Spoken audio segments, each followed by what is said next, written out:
اس کی خدمت کرنے میں یا اس کے بچوں کے حوالے سے خدمت انجام دیتا ہے، نبی علیہ الصلوۃ والسلام ہے کہ وہ شخص ایسا ہے کہ جیسے وہ اللہ کی راہ میں جہاد کر رہا ہے، جو اس کا ساتھ دے رہا ہے، یا پھر ایسا ہے کہ وہ دن بھر روزے رکھ رہا ہے۔ اتنی فضیلت ہے کہ یہ یتیم بچوں اور بیوہ کی کفالت کر رہا ہے یا بیوہ کی مدد کر رہا ہے، اللہ جو شخص اس طرح کر رہا ہے۔ اگر کوئی عورت بیوہ ہے اور وہ اپنے بچوں کے خاطر شادی نہیں کرتی تو کل صبح اللہ سبحانہ و تعالیٰ اس کو وہ مقام عطا فرمائیں گے کہ نبی اسلامی حدیث کا مفہوم یہ ہے کہ ایک نور اللہ سبحانہ و تعالیٰ کو خاص عطا فرمائے گا اور جنت میں ان کو ایک اعلیٰ مقام و مرتبہ عطا فرمائے گا۔ یہ تو ہو گئی۔ اب جیسے ہی شوہر کا انتقال ہو، عورت کو چاہیے کہ بیوہ اس شوہر کے گھر میں 4 مہینے 10 دن وہاں رہے۔ ہمارے یہ ہوتا ہے کہ نکال دیا جاتا ہے، یا سسرال والے کہتے ہیں کہ اب ہمارا کوئی تعلق ختم ہو گیا، اپنے بچوں کو اٹھاؤ اور کیونکہ یہاں سب غیر محرم چلے جاؤ۔ شریعت یہ کہتی ہے کہ 4 مہینے 10 دن آپ، کیونکہ پھر جائیداد میں اس کا حصہ بھی پھر کھٹکنے لگ جاتی نا آنکھوں میں کہ جائیداد میں حصہ دینا پڑ جائے گا اس کو۔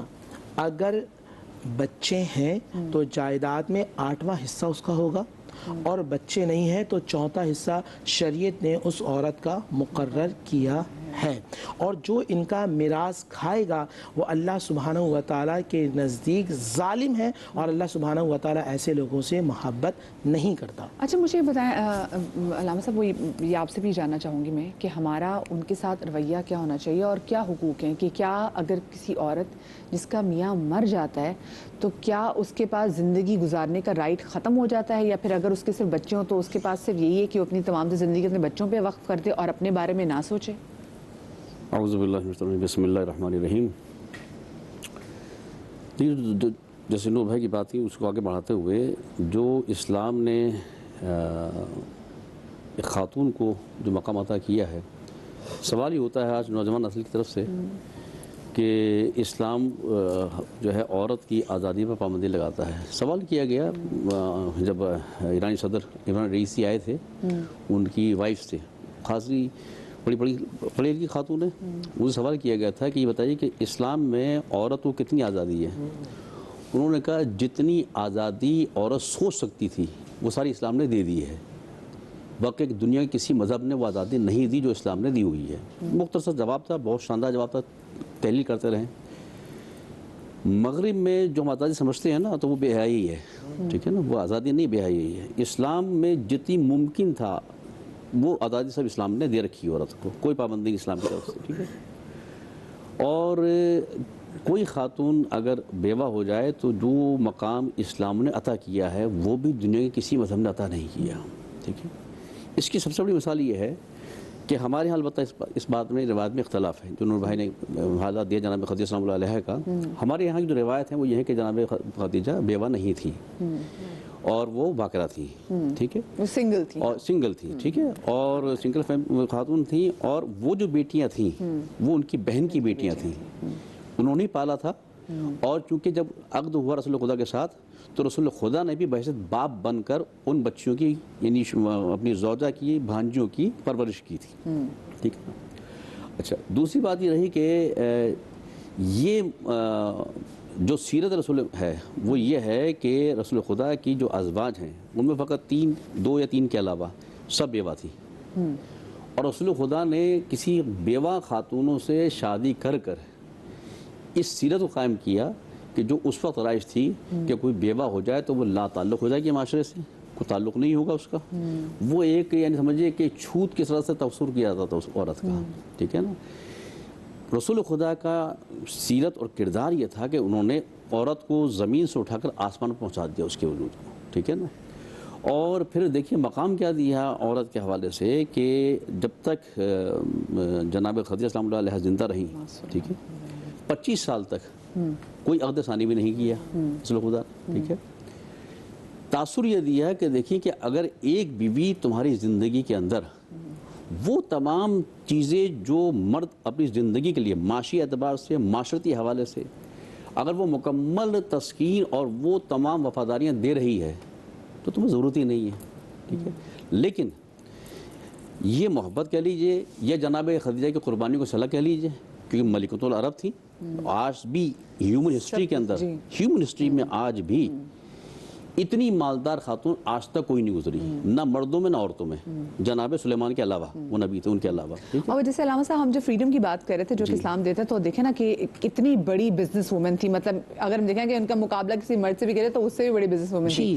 اور ان کا کرا دیکھیے کہ جس خاتون کے گھر میں جو پردے ڈلتے تھے نا، وہ ڈوریاں بھی چاندی سونے کی ہوتی تھی، پلیٹیں سونے چاندی کی ہوا کرتی تھی. اگر مکے میں کوئی خاتون، کوئی کنیز اچھا لباس پہنے ہوئے ہے، غلام اچھا لباس، تو کہتے تھے یہ خدیجہ ہی کو غلام ہو سکتا ہے، ورنہ کوئی نہیں ہو سکتا. اتنا جس خاتون کے پاس اتنی دولت ہو لیکن دین الہی کی خاطر اور شوہر کی خاطر کیا قربانی دی کہ اسی کی بیٹی فاقہ کر رہی ہے، ٹھیک ہے، وہ خود فاقہ کر رہی ہیں، ٹھیک ہے نا، کہاں کی دولت یہ، ٹھیک ہے. تو اسلام کی غربت کو امانت تبدیل کیا. دیکھیے اس کے بعد جو شادیاں کی بیوہ خواتین تھیں، جناب ام المومنین جناب عائشہ کے علاوہ، ٹھیک ہے. بات یہ ہے کہ وہ مرتبہ رسول خدا کے اس کردار ثابت ہوا کہ وہ مرتبہ کہ جس عورت کو اس پستی میں، اس گھر میں گرا دیا گیا، وہ کہاں پہنچایا، کس مرتبہ پہنچایا، ٹھیک ہے. اور اسلام نے یہ حکم دیا ہے کہ جب وہ خاتون بیوہ ہو جائے تو سب سے پہلے اس کے اپنے گھر والوں کا، اس کے اپنے اعزاء اقربا کی ذمہ داری ہے یہ کہ جیسی عدت کے دن مکمل ہوں، اگر وہ شادی کی عمر رکھتی ہے تو ترجیح دینا چاہیے، خود کہنا چاہیے، خود کوشش کرنی چاہیے. میں آپ کو ایک مثال دوں گا اس میں کہ میرے دوست ہیں، بہت سینئر عالم ہیں، وہ پرسےداری کے لیے اپنے والد کے ساتھ، ان کے والد کی عمر 70 سال تھی، اپنی چچی کے یہاں گئے، ان کے بھائی کا انتقال ہو گیا تھا، ٹھیک ہے. ان کی چچی کی عمر بھی کوئی 68 سال کے قریب سے، 70 سال کے قریب تھی، ٹھیک ہے نا. میرے وہ دوست جو ہیں وہ منہ پھٹ مزاج کے ہیں، ٹھیک ہے نا. تو وہ ایک دم کہنے لگے کہ چچی آپ نے شادی کیوں نہیں کی، جوانی ایسی گزار دی. وہ کہتے ہیں کہ برجستہ انہوں نے کہا، گھور کے وہ کہتے ہیں مجھے غور سے دیکھنے لگی، وہ کہنے لگی بیٹا جو بات تم نے آج کی ہے آج تک کسی نے ہم سے کی نہیں، ٹھیک ہے. یعنی معلوم یہ ہوا کہ ہمارا معاشرہ وہ ہے کہ ایک خاتون جس کا شوہر مر جائے اس سے ایسا لا تعلق کر لیتے ہیں، اس سے خود پوچھتے ہی نہیں تیری خواہشات کیا ہیں، تیری ضرورت کیا ہے، ٹھیک ہے نا. کہتا نہیں یہ تو بس سب ختم ہو گیا معاملہ، ٹھیک ہے نا. بلکہ نہیں تو آپ کی وہ نفس کی خواہشات ہیں، آپ کی دوسری نیڈس ہوتی. مجھے بتائیں عمران بھائی یہ کانسیپٹ کیا، کیونکہ ہم پہلے ہم تو یہ کہتے ہیں نا کہ جی the way we deal، جو اس طرح سے ہم بیوہ خواتین کو ڈیل کرتے ہیں، اس طرح سے بھی کیونکہ ہم بر صغیر میں ساتھ رہتے ہوئے آئے ہیں، وہاں تو میاں مرتا تھا تو ساتھ میں عورت کو بھی وہ دفنا دیا جاتا ہے، زندہ گاڑ دیا جاتا ہے. تو کیا ہم نے ان سے سیکھا ہے، ان سے ہی ایٹیٹیوڈ لیا ہے کہ کیسے ڈیل کرنا ہے؟ جی بسم اللہ الرحمن الرحیم. بات ساری ہے کہ جو بر صغیر میں ہم لوگ رہتے ہیں تو بہت ساری چیزیں ہم نے خطے کی بھی اڈاپٹ کر لی ہیں، اور کچھ وہ ہمارے ذہنوں میں امپرنٹ ہوئی ہوئی ہیں کہ ہم ان کو فالو کرتے چلے جاتے ہیں بہت ساری چیزیں. سفید رنگ ان کو دے دیتے ہیں کہ ان کا رنگوں سے تعلق ختم. جی لاشعوری طور پہ بہت ساری چیزوں میں بہت سارے خاندان ان کو فالو کر رہے ہوتے ہیں. تو اب اچھے لوگ بھی ہمیشہ ہر زمانے میں موجود رہے، ایسا نہیں کہ نہیں رہے الحمدللہ، کیونکہ اسلامی تعلیمات ایسی ہیں کہ اس نے تو بڑے بڑے چٹان جیسے گمراہ لوگوں جو چٹان کی طرح گمراہی پہ مضبوط تھے ان کو بھی بدل دیا. اور واقعات اسلام کی تعلیمات میں اثر ایسے ہی ہے کہ اگر کوئی صدقے دل سے اس کی دعوت دے، پریکٹیکلی یا اپنے وربلی اپنے عمل سے یا زبان سے، تو لازمی سامنے والا متاثر ہوتا ہے. اچھا اسلام میں بہت ساری خوبیاں ایسی ہیں جس کی وجہ سے کنورژن آج تک چل رہا ہے اور چلتا رہے گا قیامت تک. ان میں سے ایک یہ بھی ہے بیواؤں کے ساتھ ہمدردی، نرم دلی، کہ بہت ساری نان مسلم خواتین جو کسی اور مذہب سے بلانگ کرتی ہیں وہ صرف اس چیز کو دیکھتے ہوئے کہ جی اسلام میں بیواؤں کے یہ حقوق رائٹس ہیں، وہ اسلام قبول کرتی ہیں. اسلام کے ہر پہلو میں کوئی نہ کوئی اٹریکشن موجود ہے. علامہ صاحب نے جس طرح اشارہ کیا ایک آزادی کا کہ جہاں تک ممکن ہو سکتا ہے، جہاں تک عورت سوچ سکتی تھی اس کو آزادی دی گئی. تو ایک ہوتی آزادی اور ایک ہوتی آوارگی. تو اسلام نے آزادگی کو تو پورا آخر لیول تک اس کے ملحوظ رکھا. اور جس طرح آپ نے بھی کہا کہ بزنس وومن تھی حضرت سیدہ خدیجہ الکبریٰ سلام اللہ علیہا، تو ایک بڑا ہمارے لیے ایک سمجھے رول ماڈل ہیں، آئیڈیل ہیں. رسول اقدس صلی اللہ علیہ وسلم کا ایک تو ان کے ساتھ عقد سے پہلے بھی بزنس ڈیل کرنا، اور بزنس ڈیل کرنے کے بعد پھر اس میں سکسیسفل ہونا، بہت کامیابی کے ساتھ منافع کے ساتھ تشریف لانا. پھر ملکۃ العرب کے ساتھ ساتھ یہ ام المساکین بھی تھی کہ یعنی اس وقت یہ سوشل ورک کا کوئی کانسیپٹ نہیں تھا، انہوں نے سوشل ورک کرتی تھیں، باقاعدہ پورے ان کے دارالمساکین قائم تھے جس میں بے شمار لاوارث لوگوں کی کفالت ہوتی تھی. تو اب ساری بات یہ ہے کہ رسول اکرم صلی اللہ علیہ وسلم نے جو پھر باقاعدہ اعلان نبوت کے بعد احکامات بیان فرمایا، اس کے اندر ایک حکم یہی تھا کہ جو بھی السعی علی الاراملہ، تو بیوہ کو عربی میں ارملہ کہا جاتا ہے، اس کی جمع ارامل آتی ہے کہ جو سعی کرتا ہے اراملہ کے لیے یعنی بیواؤں کے لیے، تو ایسا ہے جیسے راہ خدا میں جہاد کرنے والا، رات بھر تہجد پڑھنے والا، اور جہاد بھی ایسے حالت میں کر رہا ہو کہ جس میں روزہ رکھا ہوا ہو، اس کا یہ درجہ ہے۔ حضرات خلفاء راشدین کے زمانے میں بے شمار مثالیں ایسی ملتی ہیں کہ جیسے حضرت سیدنا عمر فاروق رضی اللہ تعالیٰ عنہ فرماتے ہیں کہ ہمارے مدینہ طیبہ محلے میں بوڑھی خاتون بیوہ رہا کرتی تھی تنہا، تو میں رات کے اندھیرے میں اس کی خدمت کے لیے جاتا ہے، رات کو صبح ہونے سے پہلے اس کے گھر کا کام نمٹا دوں، تو مجھ سے پہلے کوئی شخص ویسے کام کر کے چلا جا چکا ہوتا تھا، تو میں بڑی گھات میں لگا رہا آخر کون شخص ایسا ہو سکتا ہے جو مجھ سے بھی زیادہ پہلے آ کے اپنے گھر کا کام کر جاتا ہے۔ تو ایک دن چھپکے میں بیٹھ گیا گھات میں، تو دیکھا کہ خلیفہ اور حضرت سیدنا صدیق اکبر کے بارے میں فرمانے لگا کہ میں نے دیکھا کہ وہ مجھ سے بھی پہلے آ کے اس کے گھر کے کام کر کے چلے جاتے ہیں۔ تو اسلام میں بہت زیادہ انکریج کیا گیا لوگوں کو کہ جو بیواؤں کی ایسی مورلی سپورٹ بنتے ہیں، معاشی سپورٹ بنتے ہیں، سوسائٹی میں ان کو ایک رسپیکٹ دیتے ہیں، تو اس کو اسلام نے بہت زیادہ ایک اہمیت دی اور ثواب کا مقام بتایا کہ آخرت میں ثواب ہے، دنیا میں بھی اللہ تعالیٰ ایسے لوگوں کے مال میں، نان نفقے میں، ہر چیز میں برکت عطا فرماتے ہیں۔ صحیح، بہت زیادہ ضروری بھی ہے، کیونکہ دیکھیں ہم نے ہاں یہی دیکھا ہے کہ جب کسی کی میاں کی ڈیتھ ہو جاتی ہے، پھر لوگ کہتے ہیں بھئی اب تو تمہارا ہمارے سے تعلق ختم، اس کو گھر سے بھی نکال دیتے ہیں، وہ گھر سے بھی چلی جاتی ہے۔ اچھا، جو عدت کا ہے، یہ عدت کا دورانیہ بڑا میٹر کرتا ہے، اس کا ذرا بیک گراؤنڈ بھی بتائیں کہ یہ عدت کے لیے کیوں کہا گیا ہے؟ بسم اللہ الرحمن الرحیم۔ اگر ہم غیر مدخولہ کی بات کریں، مثال کے طور پر جس کی شادی ہوئی ہے اور رخصتی نہیں ہوئی ہے، تو اگر صرف طلاق ہوتی ہے تو اس میں اس کی عدت نہیں ہے، ٹھیک ہے، لیکن اگر اس کا شوہر انتقال کر جاتا ہے اور اس کی رخصتی نہیں ہوئی تھی تب بھی اس کی عدت ہے، ٹھیک ہے۔ تو یہ عدت کس مقصد سے تھی؟ بیواؤں کے لیے خاص طور پر اس عدت کا مقصد کیا تھا؟ کیونکہ وہ ایسی کیفیت میں ہوتی ہیں، ایک شوہر اس دنیا سے جب رخصت ہوتا ہے تو بیوہ کے لیے یہ وقت جو ہوتا ہے انتہائی مشکل ہوتا ہے۔ اس وقت کے لیے اسے بالکل تنہائی دی جاتی ہے تاکہ وہ جس ٹراما میں ہے اس ٹراما سے نکل سکے، اور آپ دیکھیں کہ باقاعدہ طور پر اہتمام کیا گیا ہے کہ وہ گھر سے نہ نکلے۔ گھر سے نہ نکلنے کا مقصد کیا ہے؟ کہ جو دیگر لوگ ہیں وہ اس کی خدمت کریں۔ یہاں نتیجہ جو ہے بالکل برعکس ہے۔ ہم یہ سمجھتے ہیں عدت کوئی قید ہے، نہیں، عدت وہ وقت ہے جس میں عورت کو پروٹیکٹ کیا جا رہا ہے۔ اچھا، اس میں اس کے نفسیاتی پہلو کو بھی دیکھا گیا ہے؟ بالکل ایسا ہی ہے، کیونکہ دیکھیں وہ جس ٹراما میں ہے نا، اس ٹراما سے نکلنے میں اسے وقت لگے گا۔ اس وقت کے لیے 4 مہینے 10 دن کی عدت کو متعین کیا گیا ہے، ٹھیک ہے۔ اب اگر اس گھر کے اندر جس گھر میں رہ رہی ہے، اگر اس نبی صلی اللہ علیہ وسلم کی احادیث کے مطابق آپ اس کو اس گھر سے بھی نہیں نکال سکتے ہیں۔ جیسے بہت سارے سسرال میں کیا ہوتا ہے، اب یہ عدت میں ہی تھی، چلو بھائی یہاں سے نکلو، یہ نعرے لگنا شروع ہو جاتے ہیں۔ پھر وہ جو اس کی وراثت کا حق تھا وہ بھی اسے نہیں دیا جاتا ہے۔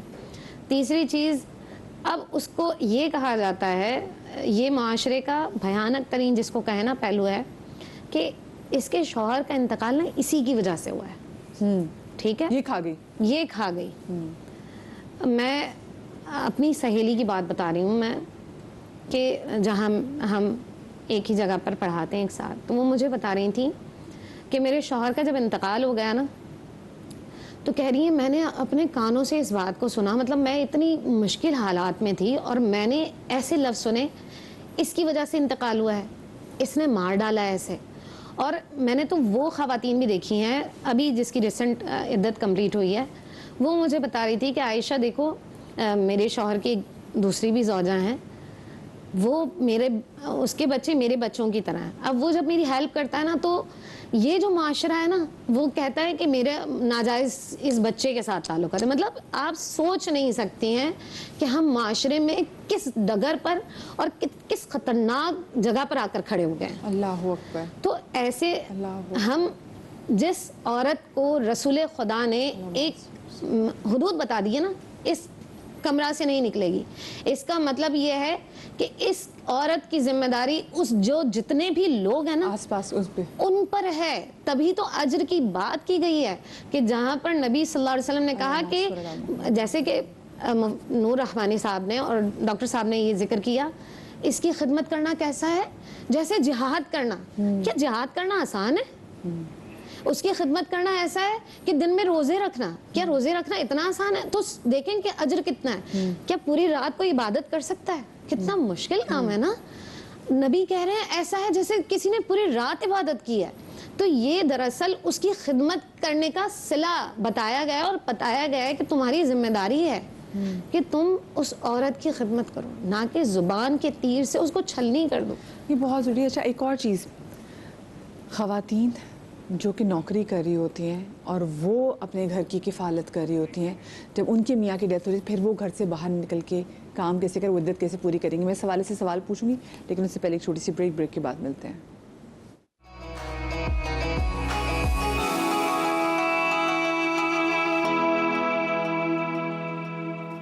بریک کے بعد آپ کو ایک بار پھر سے خوش آمدید کہتے ہیں, اور میرے بڑے امپورٹنٹ سوالات ہیں بیواؤں کے حقوق کے حوالے سے, اور جن میں سے ایک سوال یہ بھی ہے کہ ہمارے ہاں یوزلی خواتین کام کرتی ہیں, مرد کام نہیں کرتے, اور اگر آپ کے ہسبینڈ کی ڈیتھ ہو جائے اور وہ عورت جس نے جو گھر کا واحد کفیل ہو, سب چیزیں چلانی ہوں, پھر عدت کو لے کے اس کے لیے کیا احکامات ہیں؟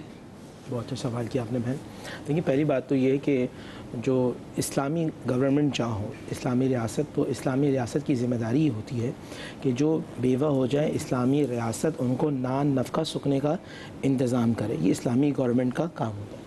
اور اسلامی گورنمنٹ نہیں ہے تو وہاں کے جو خاندان کے لوگ ہیں ان کی ذمہ داری ہوتی ہے کہ وہ اس عورت کی حفاظت و تحفظ کی ذمہ داری اٹھائیں. یہ خاندان کے لوگوں کی ہوتی ہے. اور اب اسلامی گورنمنٹ بھی نہیں ہے, خاندان کے لوگ اپنے ہاتھ اٹھا چکے ہیں. تو اب ایسی صورت میں وہ بیوہ عورت جاب کرتی ہے, اس کے چھوٹے چھوٹے بچے ہیں.